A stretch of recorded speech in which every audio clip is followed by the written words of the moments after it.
Hello, I'm bewildebeest, and this is Twilight Princess All Dungeons. I'll explain more about what this category entails in just a minute, but the run is already starting, so I need to explain what's going on here first. The first thing I'm going to do is get to the nearest place where I can void out, because I want to do a trick called a back in time, which involves voiding out and resetting on the same frame. The idea is that voiding out causes the game to respawn Link, and resetting causes the game to go to the title screen, so by doing both at the same time, I can respawn on the title screen, with all of the things that means, which I'll explain in a sec.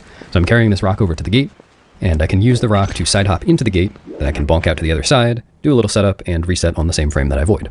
So now I'm on the title screen. I'm going to void out one more time, just to get rid of that little splash screen that says the title of the game. And now I can press start and actually pause the game, and make a save.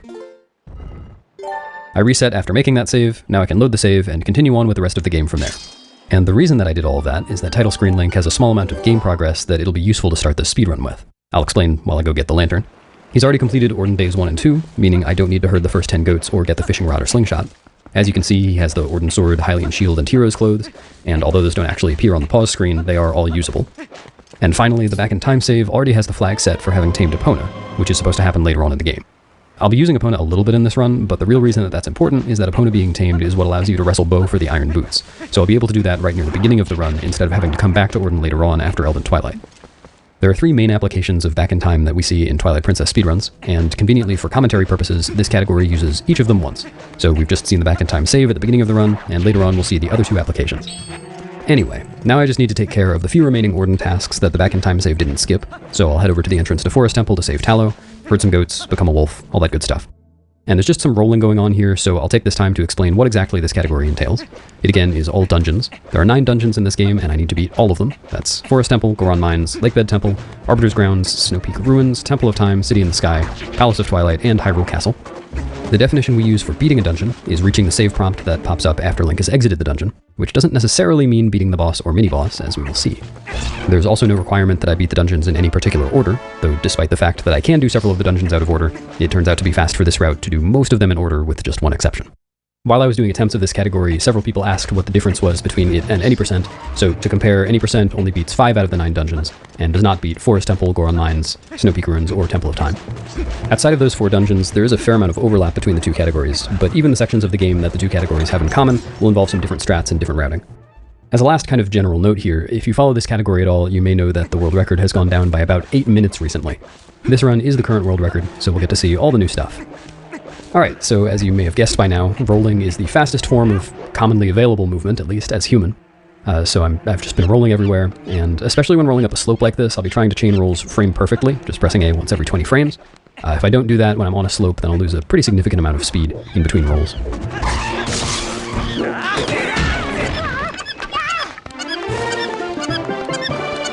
Oh no, I was right in front of the Forest Temple and I didn't beat it. What kind of all dungeons run is this anyway? Well, as a silver lining, saving Tallow will let me progress with the game, so I guess that's fine. I should mention that it is technically possible to enter and beat the Forest Temple without saving Tallow. It's just a slow thing to do if you're also trying to beat the rest of the game. Either involves getting the fishing rod and taking Epona out of bounds, or doing several hours of Deku Nut duping, or even more hours of rupee sliding. Just not a very fast thing to do. In this goats minigame, I'll need to herd 20 goats, and although they all spawn in the same places and facing the same directions every time, there is some randomness, some RNG in how they react to Link's whoops, how far away they react from, and how fast they move after they do react. So this is a bit of randomness, but ideally I can get a time under 20 seconds. Doesn't look like... Oh, that was a good save, actually. No, got a rogue goat. Wow, what is this goat doing? Okay. That's not a very good goats time, but it could be worse. There's a general plan I go into the minigame with, but with the random elements, it doesn't always work out. Speaking of random elements, I'm about to wrestle Bo for the Iron Boots, which, as I said before, I can do now instead of doing later because I already have the Epona tamed flag set because I started with a back in time save. And when I wrestle Bo, it's basically just a game of rock, paper, scissors, weighted a little bit differently, but same idea. Ideally, what'll happen is he'll let me slap him, and then I can push him off in just one cycle for a very, very quick fight. We'll see how it goes. Oh, and this cutscene is a little bit screwed up because of back in time. Normally the way this cutscene works is Bo is standing outside the house, and then when Link approaches, Bo shouts the file name and then brings Link in. You don't have to manually talk to him over and over again, it just kind of plays out as a cutscene. But when you start from a back in time save, Orden is in kind of a weird state, so the cutscene wasn't ready to start outside, but thankfully I can just come inside and manually progress through all of it. And here's a little aside to keep in the back of your mind. If I had left mid-cutscene and not progressed all the way to where the wrestling starts, I would actually be doing a glitch called text displacement, which is very important for this run, but not yet. So I didn't do it just now. I will do it later from a different source, and I'll explain a little later on what that's all about. Nice, good phase 1. So I got good RNG, was able to slap Bo, and then I mashed A fast enough to push him off in one cycle. To do that, I just need to mash around 12 hertz. It's not too fast, but I'm also not very good at mashing, so sometimes I fail that. Wow, very nice RNG. Yeah, there's an example. I didn't mash quite fast enough to get him off in one cycle, but he didn't move to the side, so I was able to just push him off right afterwards.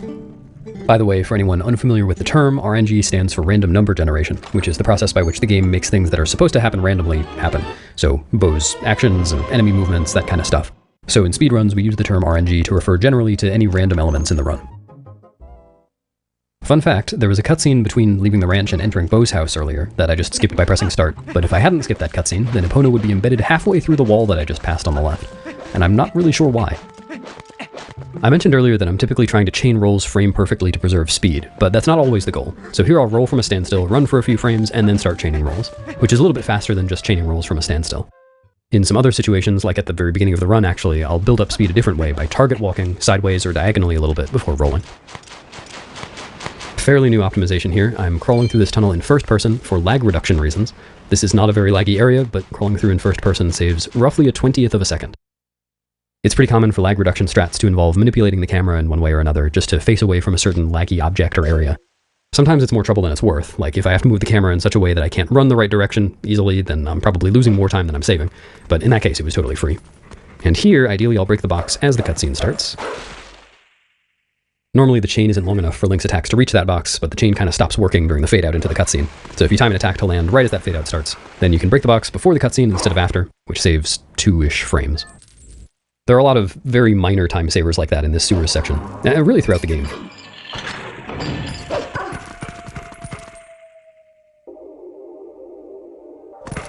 There's another very minor time saver here, but I probably won't get it. Yeah, that one's really picky. So I went off the right side of the platform because if you fall in just the right place, then the cutscene will start as soon as Link starts to fall instead of once he reaches the ground. Now here in the sewers, I'll need to pull this chain to raise the water level so I can get over a high wall, then pull another chain to lower the water level again so I can enter a crawl space. It's kind of unfortunate, there's a really wonky jump that you can do that almost makes it to the high wall, which is the one right in front of me right now. That would skip raising and lowering the water level, but it doesn't quite work. And I've messed with it enough that I'm fairly certain it's not even theoretically possible to make it, even if you jump from the perfect position and angle. But maybe someday we'll find a way to skip these chains.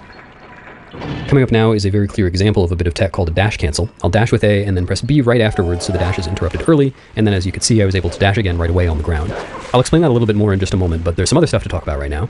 Here I'll try to talk to Midna from outside her cutscene trigger range, and then run into the cutscene trigger. That just shortens the time between her first two text boxes, and it's also technically text displacement, the glitch I mentioned while talking to Bo.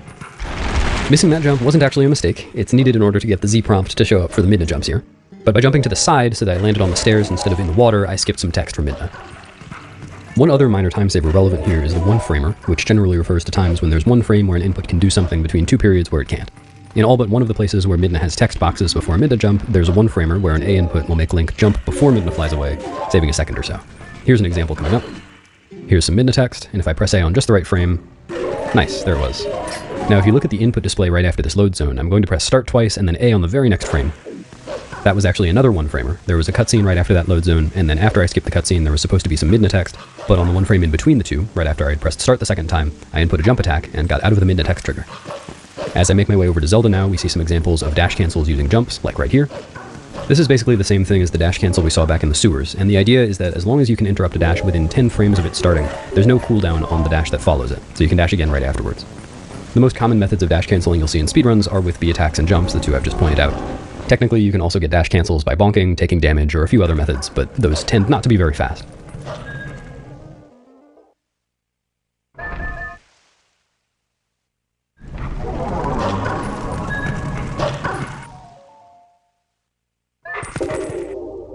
After meeting Zelda in a casual playthrough, the thing to do is to go back into Orden Village at night, get the Orden Shield, the Orden Sword, the Orden Warp Portal on the way back out, and then finally enter Farron. That sounds kind of slow, so I'd rather not do all of that, and as a matter of fact, I can't do all of that. The back in time save I made at the beginning of the run actually makes it impossible.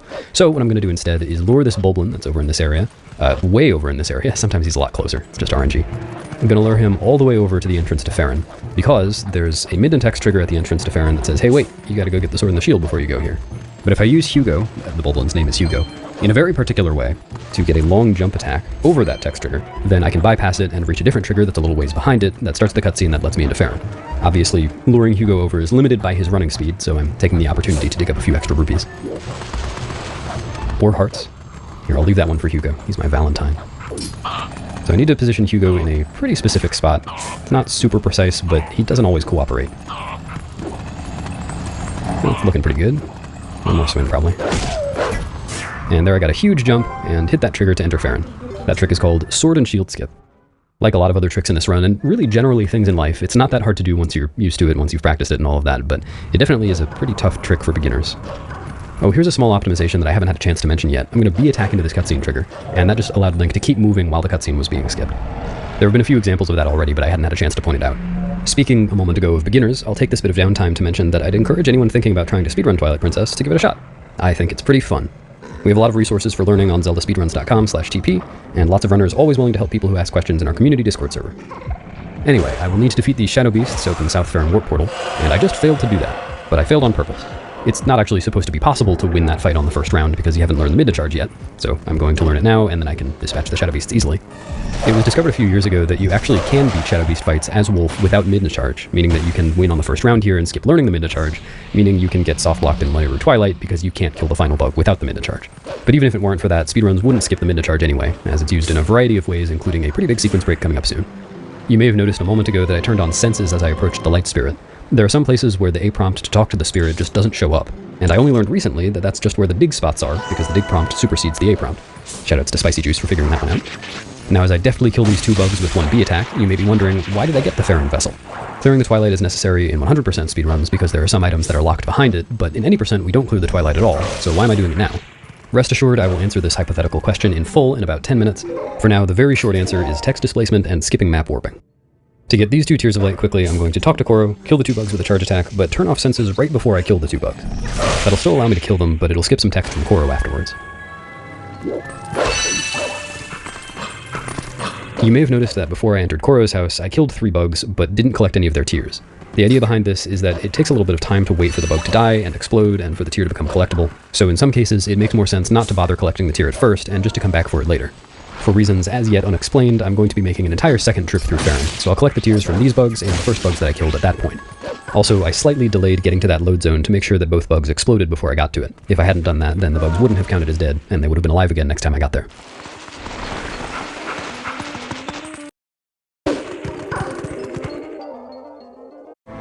We all have a name. It will be called. It will be tested. And it will live on. People it inspires. Hey, it's me, your skin. Oh no! Today? Wait, don't squeeze me! Use CeraVe Blemish Patches. Developed with dermatologists. The only patch with 3 essential ceramides and niacinamide. Visibly flattens blemishes. Helps protect my barrier and soothes me. Ceramides on, gunk out. Absorbs gunk in just 3 hours.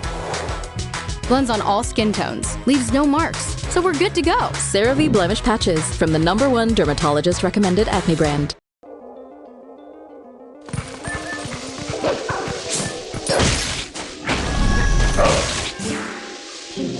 Ooh, nice. Got that 1-framer. I'm not sure whether it's actually true that that jump takes longer than other jumps if you don't get the 1-framer, but it really feels like it. It won't be convenient for me to get these 3 tiers later on, so I'm actually just going to wait and collect them now. Easily done in 1 jump attack.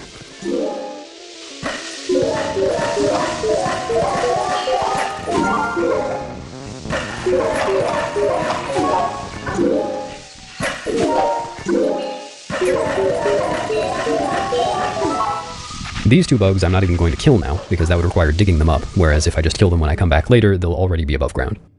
I mentioned a couple minutes ago that speedruns wouldn't skip the mid to charge even if we could, because it can be used to save time. Here's a really good example. I'm going to lure this shadow beast into a specific position, then use the mid to charge to do what we call a super jump onto this ledge, get out of bounds, and then jump all the way to the Sacred Grove, where I can get the Master Sword early. Very early, in fact. You're not supposed to get the Master Sword until you've beaten 3 dungeons.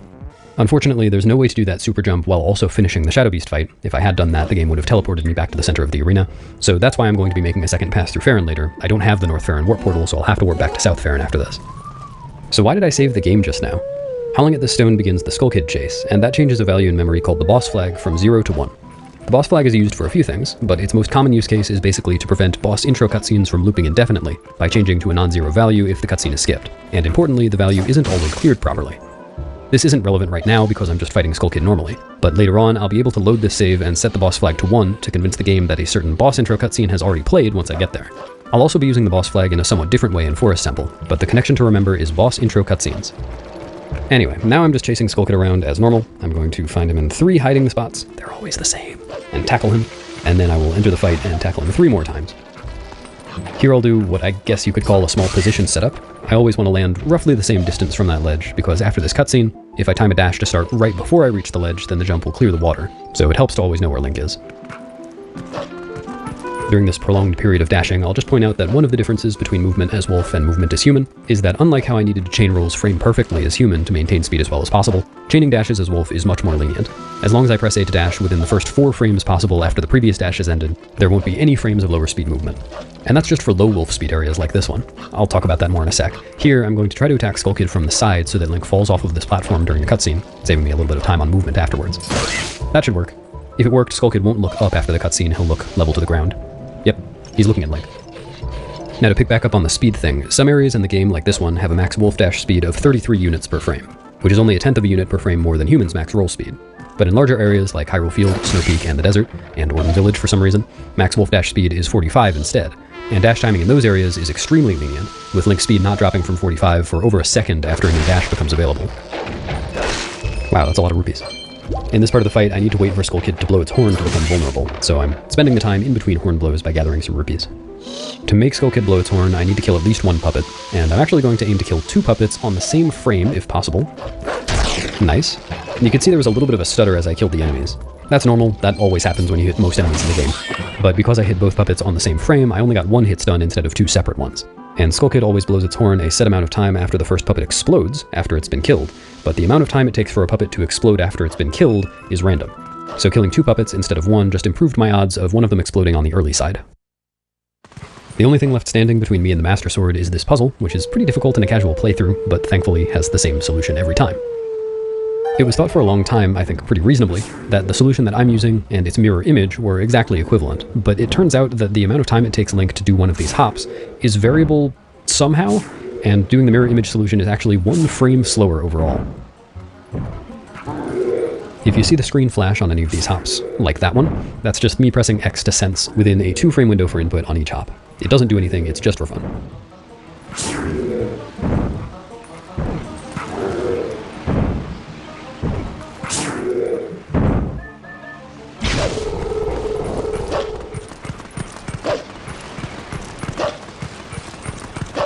And now I have the Master Sword a mere 22.5 minutes into the run. This saves time for quite a few reasons. First off, I can now transform and warp anytime I want, which will save a lot of time on overworld travel as well as enabling some tricks and routing. Second, the Master Sword deals twice as much damage as the Orden Sword in most cases, which will save me a little bit of time on combat in the first 3 dungeons. And third, having the Master Sword will let me enter Lakebed Temple without the Zora armor. If you've seen one of my commentated 100% runs, you may remember this, but it's even more useful outside of 100% because in combination with some other glitches, it means that I never need to get the Zora armor at all.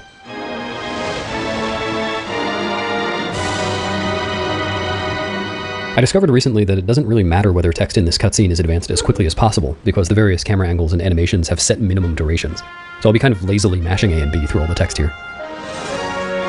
Anyway, the one big drawback to having Master Sword early is that it breaks the cutscene in the Goron Elder Cave that allows Link to wrestle Gorkoron to enter Goron Mines. The text displacement glitch that I've mentioned twice already in passing is how I'll be able to enter the dungeon, and although this probably also sounds familiar to anyone familiar with 100%, this category achieves text displacement in a different way. I'll get it from Russell in North Faron, and for him to be spawned, I'll need to have beaten Snow Peak Ruins. This method can't be useful in 100%, because Snow Peak Ruins must be beaten after Arbiter's Grounds to avoid getting locked out of acquiring the fishing rod upgrade, and having the spinner from Arbiter's Grounds enables a different method of entering Goron Mines without text displacement. But this all dungeons route needs a bomb bag to beat Lakebed Temple, which is necessary for getting to Arbiter's Grounds, and the fastest bomb bag to get is the one Barnes sells in Kakariko after Goron Mines has been beaten, so putting Goron Mines after Arbiter's Grounds would mean getting a slower bomb bag. Got all that? Great. Time to move on with the run.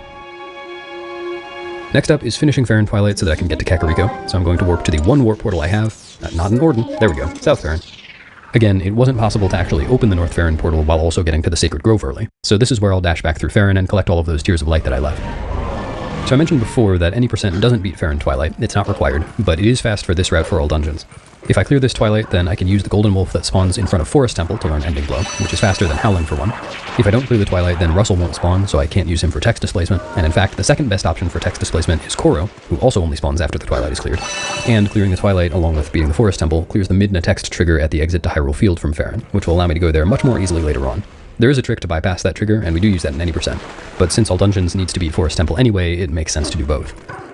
The last big reason to clear the Twilight is the method that I'll be using to get to Kakariko, which I'll explain in just a minute as I'm doing it. Here, I'm going to skip the Midna jumps that I used earlier to get across the mist. Since I have the Master Sword and can transform, it's a little bit faster to take a more direct path.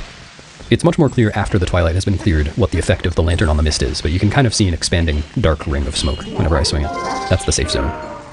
And here are the two digging bugs that I skipped earlier so they wouldn't be underground. While they're dying, I can get this convenient yellow rupee. In this category, I'll need a total of 420 rupees, 120 to buy the bomb bag from Barnes, and 300 to fix the sky cannon. Here's that North Farron Shadow Beast portal, and I didn't actually explain this earlier. The way to win a Shadow Beast fight is to never leave one Shadow Beast standing, and revive the others.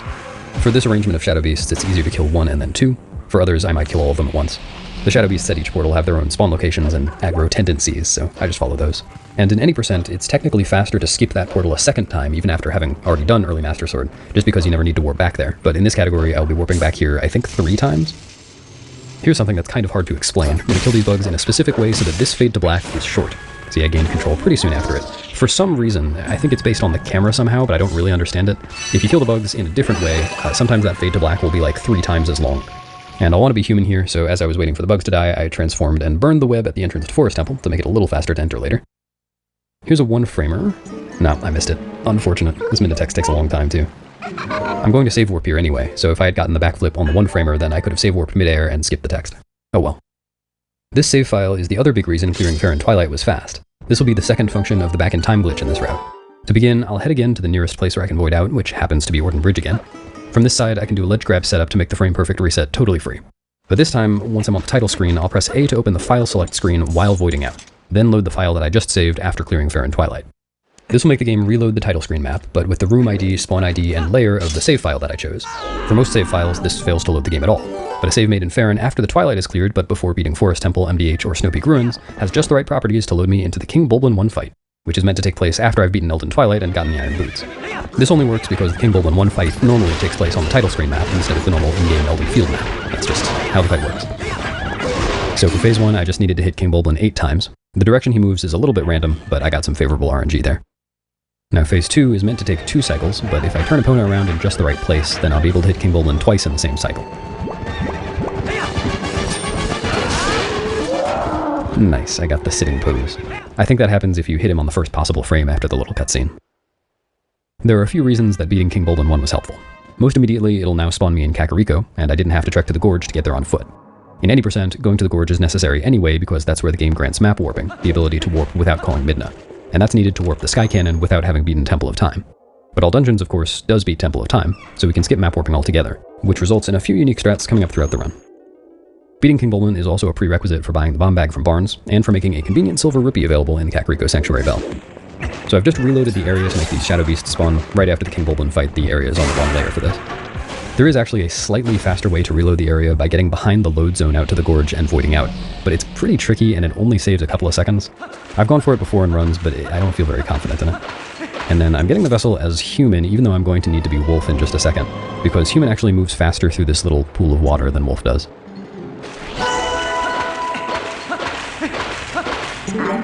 I'm half an hour into the run and I haven't entered any dungeons yet. At this rate, this run's going to take a while. Anyway, Elden Twilight begins with a skip. I'm not entering the Sanctuary to go down to the Sanctuary basement in the normal way. Instead, I'll enter the Sanctuary basement directly from the graveyard. I'll kill this bug along the way and collect its tear, since I'm going to be warping back to Kakariko from the basement. And now I can clip into this well with a simple side hop. There we go. The collision there was designed with Wolf Link in mind for obvious reasons. Now, if I move correctly in this room, then I can kill bugs with 1 charge attack without any of them scurrying away. This season feels better. Maria's Gamesa, from moments shared with the ones you love.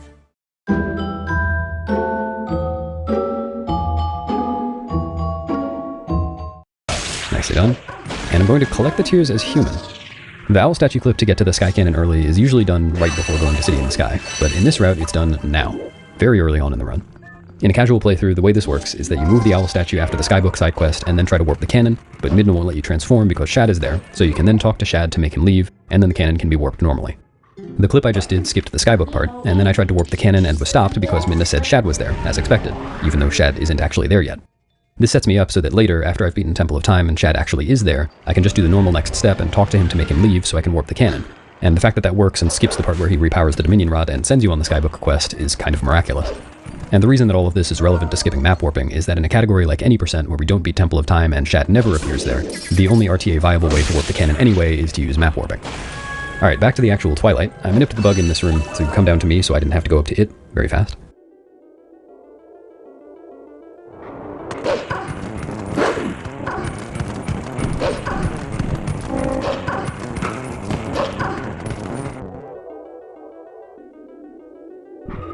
Here in the inn, I can manipulate the first bug to come out in a favorable position if I just stand a little bit to the left of the fireplace. Whoops, attacked while it was still invincible. Here I'm going to bonk the counter during this cutscene, and that dislodges the bug upstairs, so it'll already be flying around when I get here.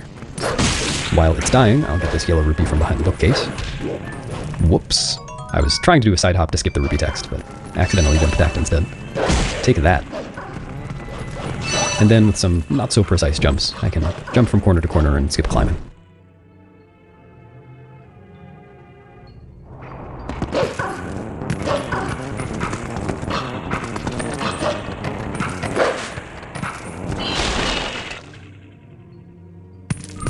This room looks nice when it goes well.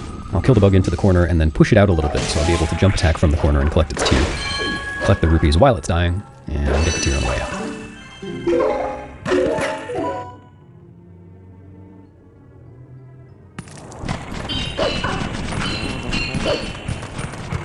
A little bit more corner jumping coming up.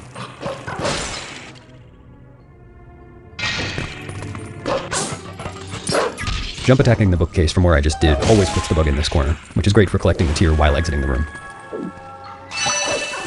Now here's a trick called Bomb House Skip. If I chase the bug out here normally, I couldn't catch it before it enters the building, and I'd have to go in myself and blow the building up, which is pretty slow. But if I do a somewhat precise jump across this gap, I can be pretty close to the building when I trigger the bug, and catch it before it goes in. Conveniently, this deactivates the load zone in the crawl space and makes these tears collectible. There is a much easier way of doing this as human, and although I usually do the wolf method because it's a little bit faster, the human method actually isn't viable for this route because it requires a boomerang LJA, and I don't have the boomerang yet.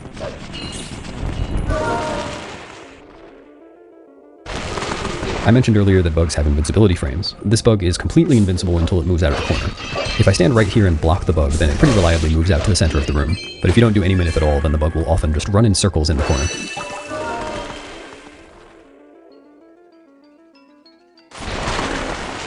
Those are all my Kakariko bugs. Now I just have 3 bugs left on Death Mountain Trail.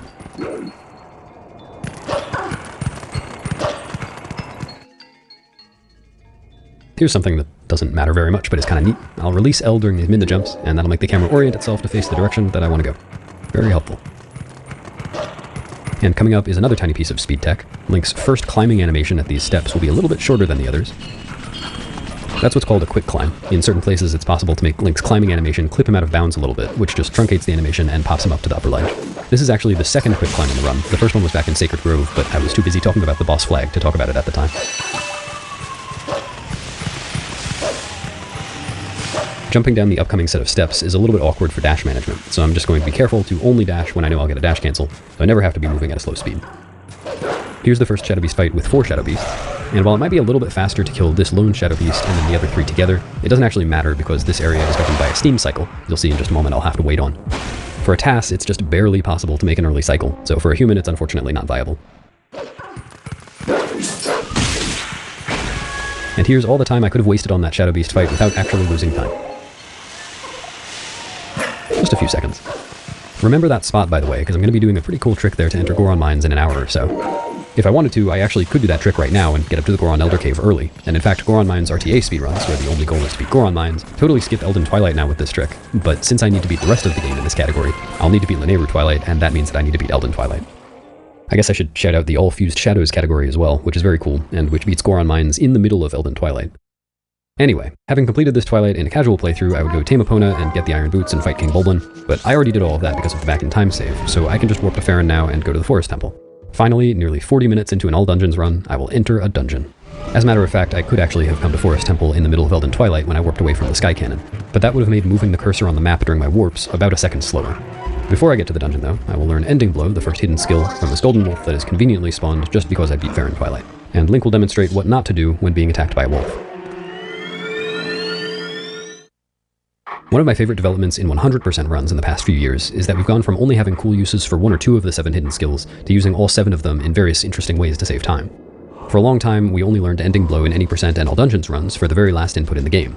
If you don't have Ending Blow, you can't kill Ganondorf. But recently, we found a big skip in Arbiter's Grounds that relies crucially on Ending Blow, so even if finishing the game without Ending Blow were possible, it would still be faster to learn it than to skip it. We'll get to see that fun use case in an hour and a half or so, I think.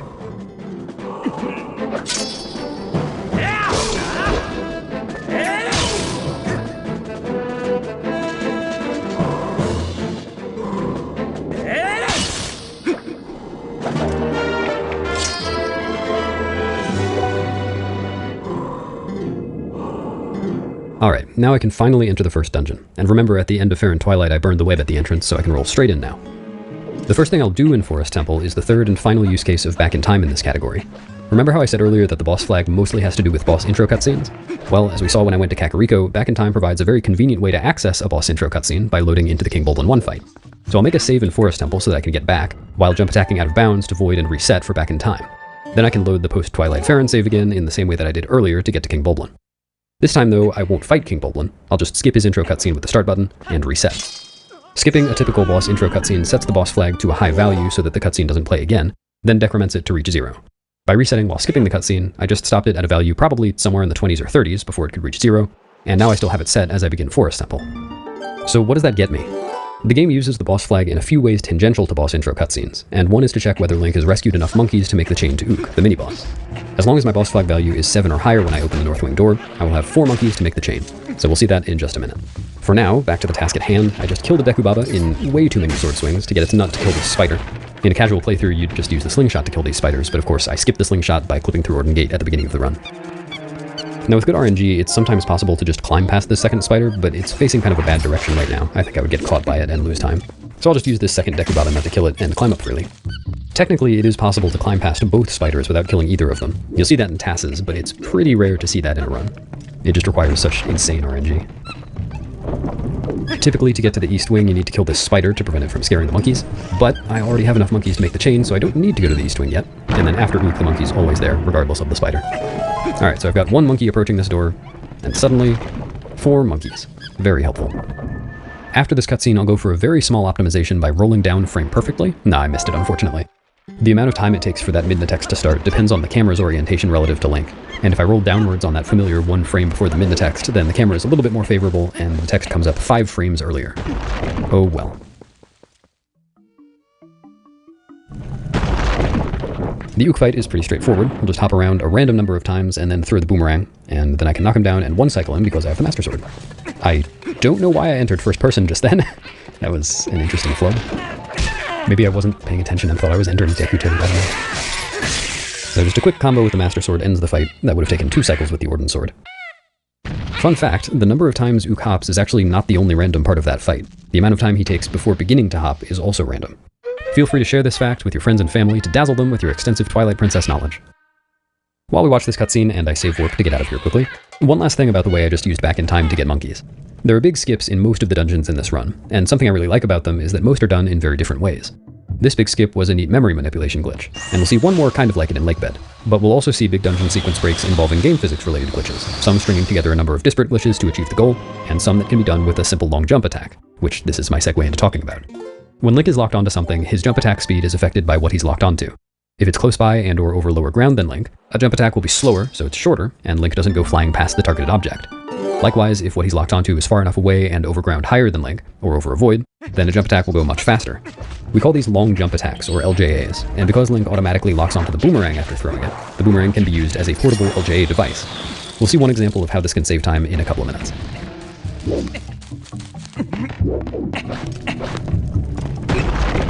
In this dungeon, very conveniently, the boss key is right on the way to the boss door. So I'm just going to head to the east wing, get the boss key, and go to Diababa. And that monkey was already there to help me because the dungeon's in its kind of second half state, since I already got the dungeon item. Getting to the boss key, it's a little bit faster to do this awkward jump rather than to run all the way around the room. And from here I can skip targeting one of the little propellers. Ooh, nice roll. If you do it just right, you can roll all the way to the chest, so you just have to press A after the cutscene to open it, but didn't quite get that perfect roll. And now I'm off to Diababa. Regarding boss keys, there's one dungeon with a boss key skip, but boss key skips in general are impossible in this game, at least with current knowledge. Unlike the 3D Zeldas prior to Twilight Princess, getting out of bounds behind a boss door isn't enough to enter the boss room because there isn't a load zone there, with, again, one exception. Other than that, loads into boss rooms are tied directly to the act of opening the door, so even if I got to the out-of-bounds side of a boss door, I'd still need the boss key to open it. I could do a boomerang LJA here to skip climbing this step, but it actually works out to be slower. So we'll see an LJA in the next room. Do you want free internet? Forever? You got it. We're offering free fiber-powered internet. Here's the room where, after I've rescued all 8 monkeys, it actually works out to be slower than just climbing. So we'll see an LJA in the next room. Here's the room where, after I've rescued all 8 monkeys, the monkeys will make a chain to help me get to Diababa. Or I can just do this.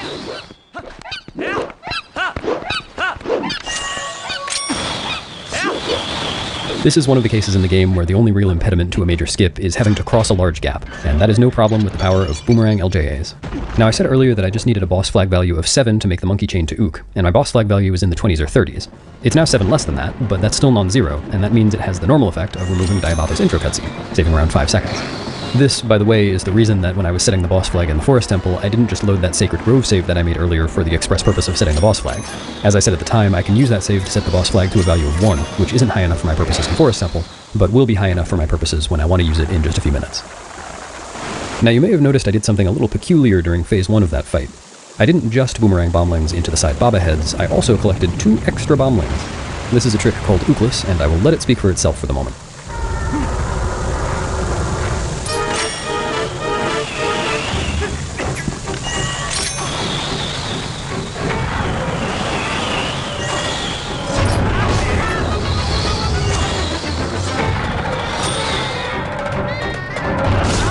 With just a little bombling juggling, I got through both cycles of the fight very quickly. The way that fight is supposed to work is that after Link gets attacked by Diababa's various heads for a little bit, Ook makes an appearance and delivers some bomblings one by one. The Ookless strategy saves something like 40 seconds over that. There was another very small optimization in there too. I mentioned before that there's a 5-frame hit stun effect when Link hits most enemies, and most ways of hitting Diababa's eye cause that, but doing an auto spin, which is the jump attack spin attack combo that I just did, doesn't induce any hit stun.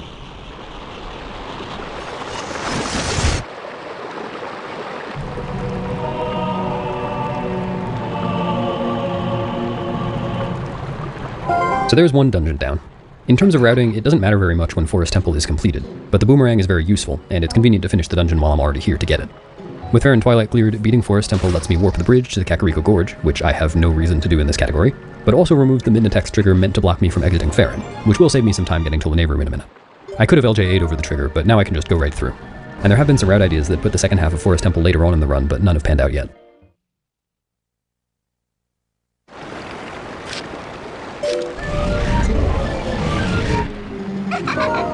Now I'll head to Lanayru, and to get there quickly, since I don't need to stop for that mid-text trigger, I can ride Epona.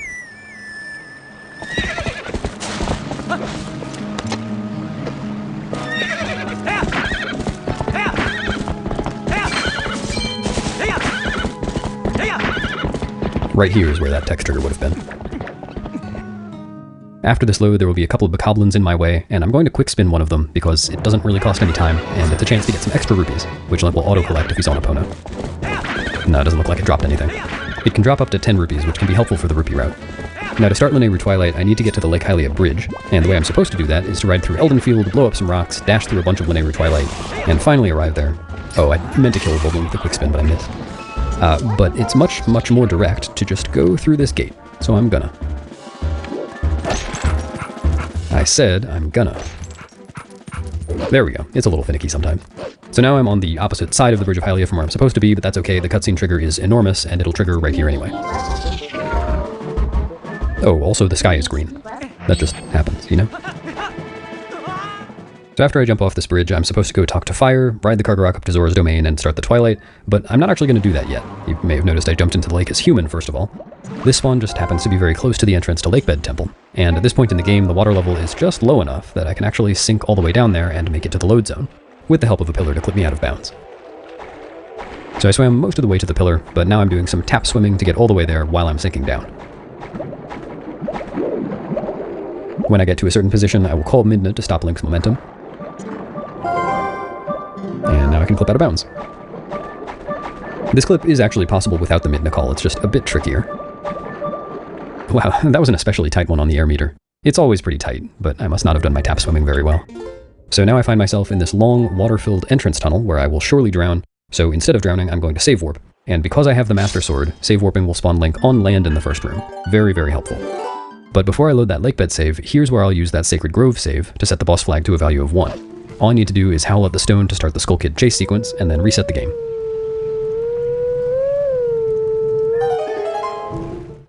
This is the last time I'll manipulate the boss flag in the run, and I'll use it to get to Deku Toad early to get the claw shot. There are actually several ways to do that, and this is on the slower side, but the other ways require bombs, or Zora armor, or the ball and chain, and I don't have any of that stuff yet. In fact, I will never get the Zora armor. Hello, purple friend. It is actually possible to clip through this gate instead of opening it, but it's very precise and doesn't save very much time. And in this route, I need to go through this door twice, so I would have to do it a second time, and it's just not worth it. Similarly, this cutscene is also skippable, but I would have to do it twice. But on the bright side, there was a one-framer before this Midna text, and I held up left during that one-framer, didn't even need to roll, and that saved me 3 frames on Midna's text appearing. I just recently looked into all of these tiny one-framer optimizations, so I'm very excited about them. I guess I should also mention that I just did some boomerang LJs across that room, skipping blowing up stalactites with bombs that I don't have. Speaking of not having bombs, I'm going to skip getting the Zora armor in this run, and to beat Morpheal and Zant without Zora armor, I'll need to do a glitch with water bombs. Since I don't have a bomb bag yet, I can't beat Morpheal right now, so I'm currently rolling around this room to get Uku, who will let me leave the dungeon and return later. Aside from Uku, this trip is just to get the claw shot early, as it'll speed up Snowpeak dramatically, and Goron Mines to a lesser extent.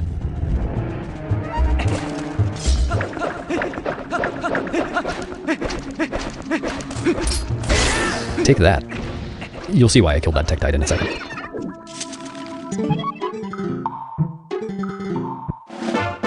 The path to Deku Toad's room is pretty much right beneath me now, so I'll do this cool jump attack off the awning and slide down to the lower level. It is possible to do that without killing the Tektite, but it can be pretty annoying. The intended way to get to Deku Toad is to go into the next room, get the small key, backtrack to the central room, go upstairs, use the small key, turn on the water supply, and then come back down and ride these platforms around. I'm not going to do any of that, I'm just going to LJ there.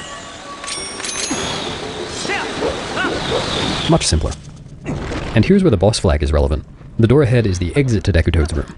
If I entered from the normal entrance in the ground, I could trigger the intro cutscene, and then that allows me to look up at the ceiling to start the fight.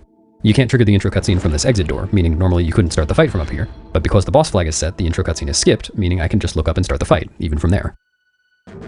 It is a little bit unfortunate that this route doesn't have bombs for Deku Toad. In any percent we do, and there's a really cool trick that you can do to get a bomb into Deku Toad's mouth right at the beginning of the fight using only the boomerang. It stuns Deku Toad instantly, so you don't have to kill the tadpoles and wait for Deku Toad to go up to the ceiling, but it just doesn't work out for this route. Whoops. Alright, I'll do a quick one cycle on Deku Toad. The traditional method of doing that one cycle required all the slashes to be timed pretty precisely, but the newer method that I just used is around 1/5 of a second slower, but much, much easier. It's pretty nice to never fail the one cycle. Oh, also, the one cycle was only possible because I had the Master Sword. With the Ordnance Sword, I would have had to do a minimum of 2 cycles. Now, before I use Uku to leave Lakebed, like I was planning, I'm going to save warp back to the dungeon entrance. Oh, and you'll see that I don't have any save files anymore. What happened there? Saving on an unused slot is very slightly faster than saving over an existing file, so I switched memory cards after my last save warp just to get some extra unused slots. I actually use a memory card with 8 partitions, so I can just press a button to switch cards. Anyway, I couldn't have used Uku in Deku Toad's room regardless, and Ukuing out from this room means I'll Uku back into this room later, and this room conveniently has a chest with water bombs in it, which again I'll need to beat Morpheal without Zora armor.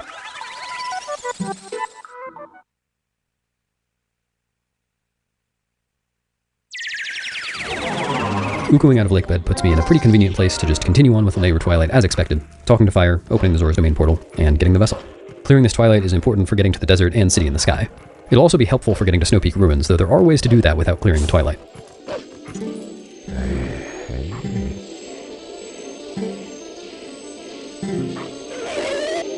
What's that, a customer? Yikes, it's grass! The quickest way to kill this Bulblin rider is to lure the Kargarok down into the water, where the rider will die, since Bulblins are of course water-soluble. I just dashed pretty far away from the Cargarok to get it to go into aggro mode a little bit earlier, and now I wait.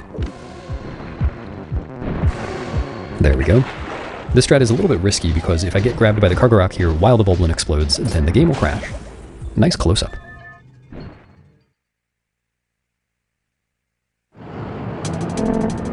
So I'm now entering this flight as human, and if I stay human, then the camera will get pretty messed up, so I'm just going to transform Wolf at the beginning. You can see on the minimap in the bottom left that Zora's River kind of zigs and zags. I could get to the end a bit faster if I could go more directly, so I'll clip out of bounds here, and then pretty much just fly north. This saves around 9 seconds over staying in bounds.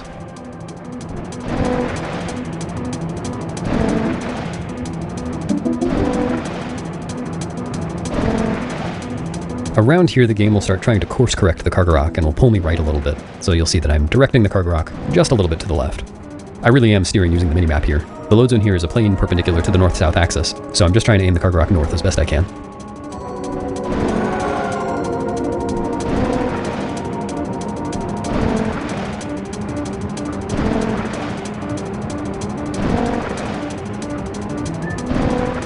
After I skip the cutscenes after this load, there will be a one-framer where I can jump attack and skip some midna text. Nice. And now I'll just head to the Zora's Domain portal, so I can warp the volcanic rock from Death Mountain and get this Twilight started.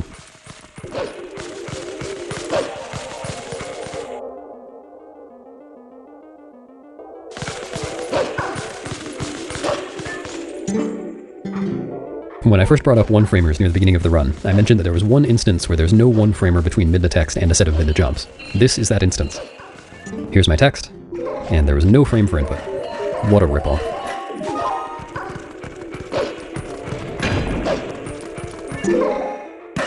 Unfortunately, I'll need to hesitate as these two icicles fall. I could have made it past the first one without getting hit, but Link would have slipped off of the platform afterwards, so it ends up being slower.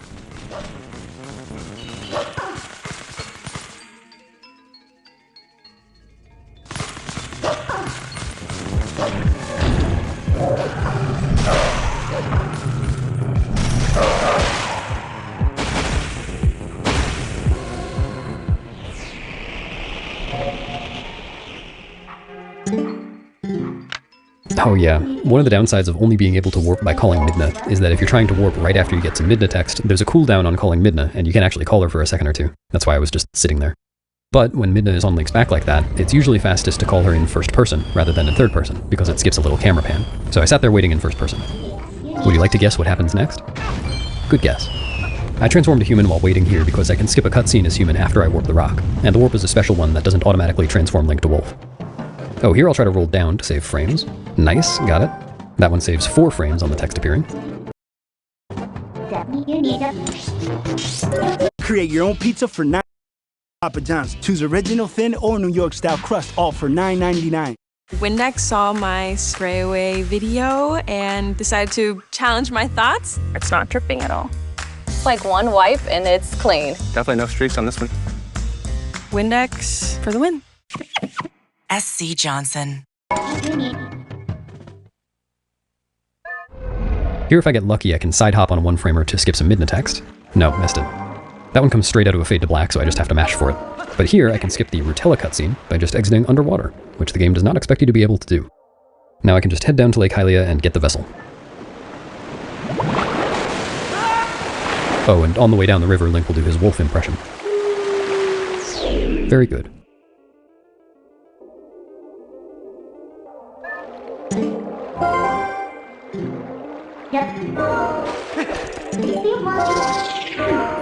Oh, in case you're wondering why I didn't come in here and get the Linear vessel right after Uguing out of Lakebed, the vessel isn't available until after the rock has been warped and the water has been raised.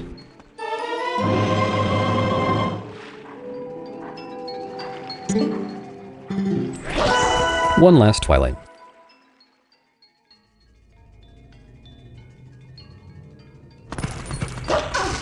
Several of the bugs are in the Lake Hylia area, but the area is pretty big, and it's going to make more sense to do it in 3 trips. So I'm just going to get the bugs on this side of the area first.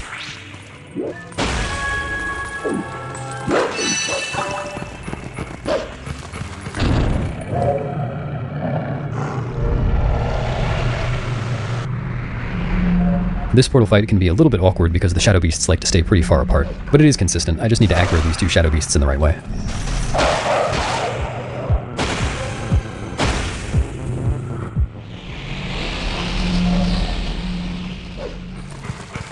On the stepping stones here, I'll do some B attacks to make sure I get dash cancels at the ledges.